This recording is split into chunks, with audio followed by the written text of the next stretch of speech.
Oui, on a mis beaucoup l'accent sur l'aspect défensif. Donc l'aspect défensif, c'est bien évidemment quand l'équipe adverse a le ballon, mais c'est aussi quand nous, on a le ballon. Et l'anticipation des joueurs qui ne sont pas directement concernés par l'attaque, ça fait partie des choses que j'ai bien aimées dans le match contre Strasbourg, parce que malgré la possession de balle, malgré la maîtrise, on a pratiquement tout le temps eu des sécurités derrière, et ce qui nous a permis, dès la perte de balle, soit de la récupérer très vite, soit d'empêcher des contres adverses. Donc je trouve qu'on a déjà fait des progrès dans ce domaine. Il faudra les confirmer à l'extérieur, face à une équipe de Rennes qui sera certainement supérieure à celle de Strasbourg. Donc ça demande confirmation, et ça demande confirmation sur la durée du match surtout. Est-ce que tu as plus de certitude que l'année dernière, un petit peu même après un seul match? Est-ce que tu sens des perspectives entre les séances d'entraînement que tu vis et le premier match au niveau défensif? Certitude, peut-être pas, mais en tous les cas, oui, plus de garantie, on va dire, sur ce que je vois à l'entraînement, sur ce que j'ai vu pendant les matchs de préparation et sur ce que l'on a vu contre Strasbourg. Après, ce n'est que le premier match, donc je n'ai pas envie de tirer des conclusions dans un sens ou dans l'autre. D'ailleurs, que ce soit défensivement ou offensivement, il y a encore des choses à améliorer, et il faudra, comme je l'ai dit, être régulier si on veut être dans les 3 premiers. Donc ça sera sur la durée qu'on pourra juger de nos progrès. Et ces garanties, elles viennent de quoi? Tu sens que le groupe est plus concentré? Elles viennent d'un ensemble de choses. On a modifié beaucoup de choses au niveau défensif, que ce soit dans le choix de certains joueurs, et aussi dans notre animation et dans notre façon de défendre. Voilà, donc je pense que c'est l'ensemble qui donne une impression de solidité supérieure à celle de l'année dernière, mais encore une fois, ce n'est que le premier match.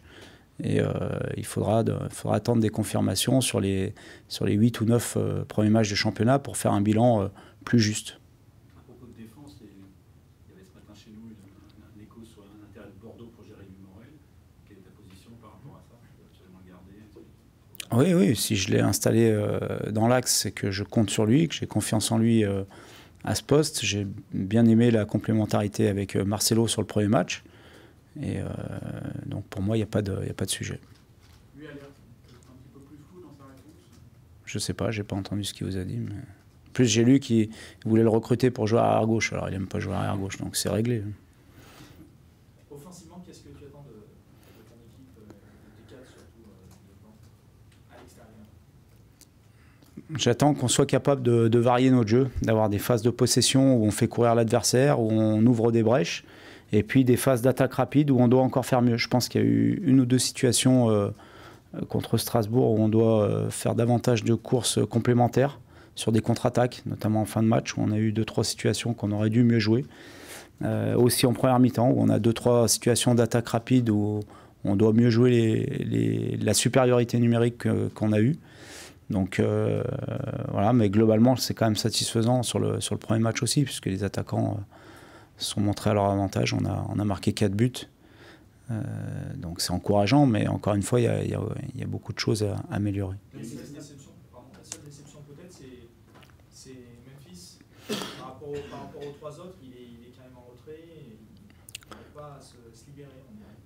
Non, je dirais pas ça. Je pense qu'il a une occasion d'entrée qui certainement change son match dans sa tête, parce que s'il la met, ça lui donne confiance. Là, inversement, il est frustré et peut-être que ça lui est resté dans la tête. Mais en tous les cas, moi, j'ai trouvé son match intéressant par son investissement. Je lui demande beaucoup de choses au niveau du replacement, des choses qui ne sont pas forcément naturelles chez lui, qu'il n'a pas forcément eu l'habitude de faire dans un autre système.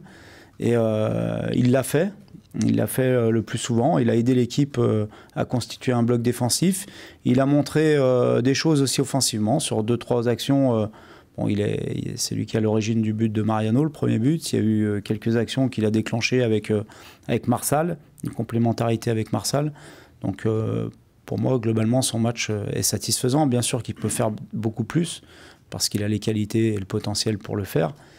Il ne faut pas oublier qu'il est resté un bon moment sans jouer, que l'année dernière, c'était ses 5 mois de reprise, de compétition, et qu'il a besoin encore de parfaire tout son jeu au niveau athlétique et au niveau technique. Il y a des stats qui sont sortis notamment sur Marcelo, sur le prorata très faible de ballons rendus par rapport aux ballons reçus. Est-ce que ça te convient? Est-ce que c'est quelque chose qui vraiment changé l'équipe aussi?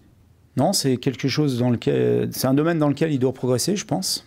Parce que autant il doit garder sa spontanéité, sa générosité, parce que ce sont ses qualités, et je pense que c'est aussi pour ça qu'on l'a engagé. Sa présence devant le but, son jeu aérien. Autant dans certaines situations, il doit s'améliorer, prendre des informations, voir s'il y a un joueur qui est mieux placé que lui, pouvoir avoir une relation technique plus fine que celle qu'il a pu avoir sur le premier match. Donc oui, j'ai lu ça, mais je l'avais aussi vu en revoyant le match. Et donc c'est un des domaines dans lequel il est perfectible et où on va le faire travailler pour qu'il progresse. Mais il faut quand même qu'il garde cette générosité et cette spontanéité qui font ses principales qualités. Le match amical d'hier soir a-t-il fait évoluer ta réflexion sur quelques joueurs? Bon, le match amical avait pour but déjà d'accueillir cette équipe qui a connu un grand malheur, comme vous le savez. Avec les relations qu'on a avec le Brésil, c'était la moindre des choses de les accueillir et de bien les accueillir. Et puis le deuxième objectif, c'était de donner du temps de jeu à ceux qui n'en avaient pas eu ou peu eu depuis le début de saison. Et puis aussi de revoir les jeunes dans un contexte différent. Donc dans l'ensemble, j'ai été très satisfait du match. Pendant 1h10, on va dire, 1h10, ça a été très intéressant. Après, c'était un petit peu moins bien, mais c'était beaucoup d'enseignements positifs à tirer individuellement et collectivement. Un mot sur le milieu de terrain et double pivot Touzard-Werder, c'est encore perfectible. Oui, il y a des choses à améliorer. Je trouve qu'on a eu un petit peu trop de déchets. On a parfois aussi cherché un peu trop vite des passes difficiles, alors qu'on doit être capable d'avoir davantage de maîtrise, faire courir l'adversaire. Mais je trouve quand même que pour un premier match, il y avait quand même plus de positifs que de négatifs. Est-ce qu'on peut en savoir plus sur le nouvel OL après le déplacement à Rennes, c'est-à-dire ce jeu direct, parfois direct, que tu attends de ton équipe? Plus certainement, mais j'attends d'avoir beaucoup plus de matchs de championnat pour tirer un premier bilan. Parce que ce ne sera que le deuxième match, et de la même manière, j'avais dit avant Strasbourg qu'on ne pourrait pas tirer des conclusions après le match de Strasbourg. Là, c'est un peu la même chose. Il est encore trop tôt pour dire oui, c'est une équipe qui va jouer plus direct, il y a telle qualité, il y a tel défaut. Il faut attendre, je pense, 7-8 matchs pour bien définir les contours de l'équipe et puis pour voir ce qu'il y aura à améliorer et ce qu'on pourra continuer à bien faire. Vu de loin, par exemple, contre l'Ajax à Bourgoin, il y avait beaucoup de pressing, beaucoup d'intensité athlétique. On a l'impression que vous avez perdu ça un peu en Chine dans des conditions particulières. D'ailleurs, c'était moins intense samedi contre Strasbourg. Oui. Est-ce que c'est quelque chose qui revient, qui peut revenir vite? Oui, je pense. Je pense qu'avec les matchs, on va retrouver le rythme nécessaire pour exercer ce pressing. En tous les cas, c'est une volonté de presser, une volonté d'harceler l'adversaire, quelle que soit la hauteur du bloc derrière. Parce que le pressing, on peut le faire avec un bloc haut, mais on peut aussi le faire avec un bloc positionné un petit peu plus bas et harceler le porteur du ballon, harceler l'adversaire pour récupérer le ballon et se projeter vers l'avant. Mais vous avez déjà retrouvé de la fraîcheur, enfin, vous avez besoin encore d'en trouver? Non, je pense qu'on a encore besoin d'en retrouver. On a des degrés de forme très divers par rapport aux joueurs, parce que certains ont repris plus tard que d'autres. Donc il est évident qu'il y a des joueurs qui sont bien mieux physiquement que ceux qui ont repris plus tard, que ceux qui ont eu des petits pépins physiques, comme Mariano, qui n'est pas encore à 100% physiquement. Donc il y a beaucoup de disparités dans les degrés de forme. Donc je pense qu'il nous faut encore bien 10 jours, 15 jours pour que tout le monde soit à 100%. Est-ce que tout le monde est sur le pont pour Rennes? Oui, sauf Ferland Mendy, qui a toujours un problème de cheville, une douleur à la cheville, et pour l'instant, il est forfait. Jérémy Morel nous disait qu'il se mettait au portugais pour la défense. Qu'est-ce que ça change à ta fonction d'avoir un effectif polyglotte, avec plus de langues et plus de nationalités? Quels sont un peu les avantages et les inconvénients? Bah, c'est bien, parce qu'on apprend à parler plusieurs langues. Donc il a raison, Jérémy. Même avec son humour habituel, je pense qu'il vous a parlé de la samba aussi, non? Non, c'est un plus, parce que les joueurs qui ont eu un vécu à l'étranger nous apportent aussi leur vision du football, d'un football différent, d'une façon de s'entraîner différente. Et je pense que dans l'échange avec les différentes expériences des uns et des autres, c'est comme ça qu'on progresse.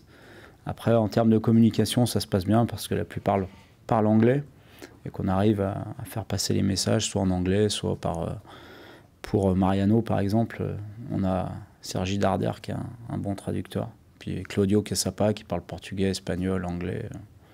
Donc non, de ce côté-là, il n'y a aucun problème. Au contraire, je trouve que ça met plutôt une bonne ambiance dans le groupe parce qu'on entend plusieurs langues sur le terrain, dans le vestiaire, et c'est plutôt bien. Est-ce que Marcelo, justement, peut déjà être un chef de défense ou ce problème de communication peut retarder un peu ça?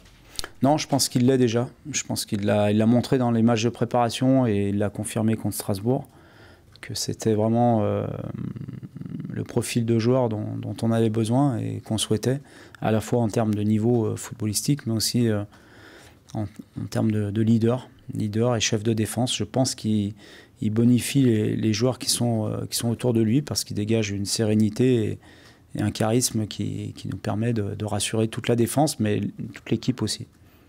Est-ce que tu attends de ton équipe qu'elle calcule plus son coup à l'extérieur? C'est vrai que la saison dernière, vous avez fait très peu de matchs nuls finalement. Et c'est des points qui sont partis. Est-ce qu'un nul te suffirait à Rennes? Ça te conviendrait? Non, on y va pour prendre 3 points, parce qu'on a l'ambition, mais en face, il y a une équipe qui veut les 3 points aussi, donc c'est toujours pareil, avant les matchs, toujours un petit peu, pas dans l'inconnu, mais un petit peu dans le doute, parce que en face aussi, l'équipe veut gagner, il n'y a pas que nous qui voulons gagner, mais c'est vrai que peut-être dans la gestion de nos matchs, il faudra être plus intelligent, plus expérimenté que ce qu'on a pu être l'année dernière, où parfois, il faut savoir se contenter, notamment à l'extérieur, de faire un nul si on sent qu'on ne peut pas gagner, plutôt que de se livrer et de se découvrir de façon intempestive et puis d'encaisser des buts sur des contres. Quand on est à l'extérieur, c'est un petit peu embêtant. Mais on jouera notre jeu parce que je pense que c'est la meilleure manière de faire un bon résultat là-bas. Voilà, avec certainement, je le dis, plus de sécurité défensive lorsque l'on aura le ballon.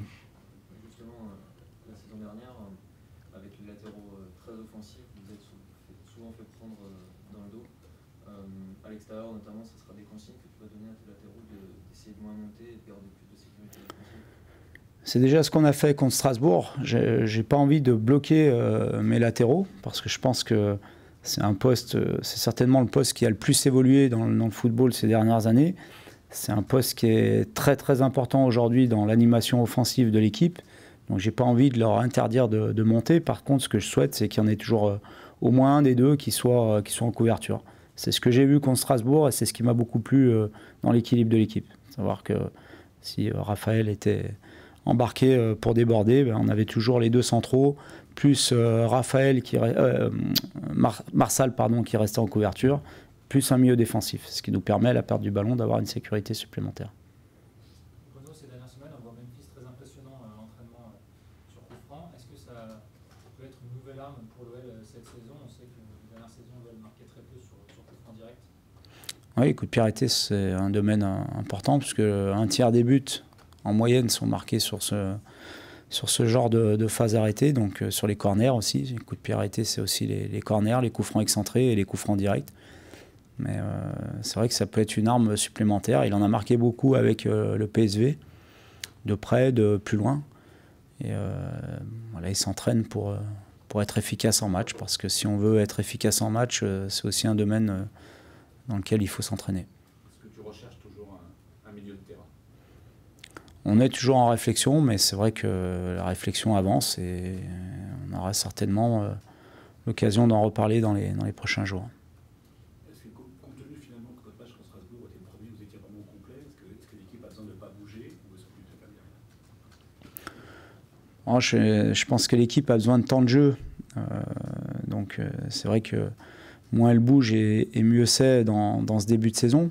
Après, il y a aussi des joueurs qui sont là en concurrence, qui sont très proches les uns des autres à certains postes. Donc je ne m'interdis pas d'effectuer quelques changements, même si globalement sur le premier match, il y a eu beaucoup de satisfaction et qu'il ne devrait pas y avoir énormément de changements au coup d'envoi. Quel est le profil de ce milieu que tu recherches? Comme tu nous avais dit à l'époque, au niveau du défenseur central. J'ai pas dit qu'on recherchait un milieu, j'ai dit qu'on était en réflexion. Réflexion, mais justement, le type de joueur un peu général. Non, mais on voit bien que Lucas Touzard, tout repose un petit peu sur lui au niveau du milieu défensif, puisque malheureusement Christopher Pereira s'est blessé, qu'on n'a pas pu le voir pendant les matchs de préparation. je pense que c'est un joueur qui a le profil pour jouer à ce poste-là, mais on voit bien que si pour X raison Lucas n'est pas là, on est un petit peu dépourvu dans ce domaine-là, donc c'est un joueur de ce profil-là. C'est plutôt une alternative avec Gattuso plutôt qu'un complément. Oui. Bruno, sur le papier, la Ligue 1 avec les stars qui arrivent, il y a Neymar, il y a aussi les stars du côté de Nice, sur le papier, elle paraît plus attractive, médiatiquement aussi. Est-ce que dans les coulisses, justement au niveau des joueurs, des agents, des intermédiaires qui vous contactent pour proposer des joueurs, est-ce que vous avez plus d'intermédiaires qui vous proposent des joueurs un peu stars parce que justement la Ligue 1 est attractive? Est-ce qu'il y a un effet aussi à ce niveau-là?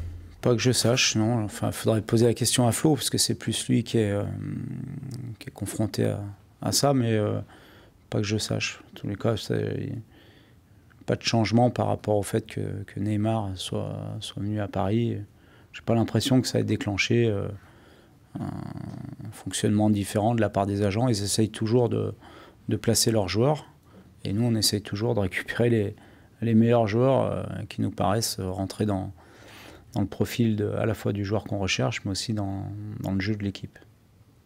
Dans le prolongement, l'OL cette année a très bien vendu Lacazette et Tolisso. On a l'impression aujourd'hui que les gros coups se font sur le marché français pour les grands clubs européens. On pourrait aussi parler de Martial ou même Basile. Qu'est-ce que ça vous inspire sur la formation française? Déjà, ça montre que la formation française se porte bien, que les éducateurs et les entraîneurs de jeunes travaillent bien, que la détection des jeunes joueurs est bien faite par les recruteurs dans les clubs. Donc c'est valorisant pour la formation française, c'est valorisant aussi pour le championnat de France, parce que si ces joueurs sont recrutés dans des grands clubs européens, c'est que ces grands clubs pensent que le championnat est de valeur. Donc c'est très valorisant pour tout le monde, je pense. Ces dernières semaines, Mapou s'est entraîné avec la CFA. Nkoulou et Mamana sont partis. Il est toujours sur le départ, il cherche toujours une porte de sortie, comme tu l'as vu la semaine dernière, ou il va rester avec vous? Il s'est entraîné avec la CFA lorsque nous n'étions pas là. Mapou n'a jamais été à l'écart du groupe professionnel, je l'avais dit. Simplement, il y a parfois des séances d'entraînement qu'on ne peut pas faire avec 6 défenseurs centraux ou 5 défenseurs centraux, parce que, à moins de jouer à 3 derrière, mais ce n'est pas le cas, on n'en a besoin que de 4. Donc à chaque fois qu'il est allé avec la CFA, c'est parce qu'il y avait des raisons bien précises et non pas parce qu'il était mis à l'écart. Donc aujourd'hui, il est dans la même situation qu'il était à l'époque, à savoir qu'il fait partie du groupe. Il est joueur de l'Olympique Lyonnais, il est sous contrat de l'Olympique Lyonnais et pour l'instant, il fait partie de l'Olympique Lyonnais.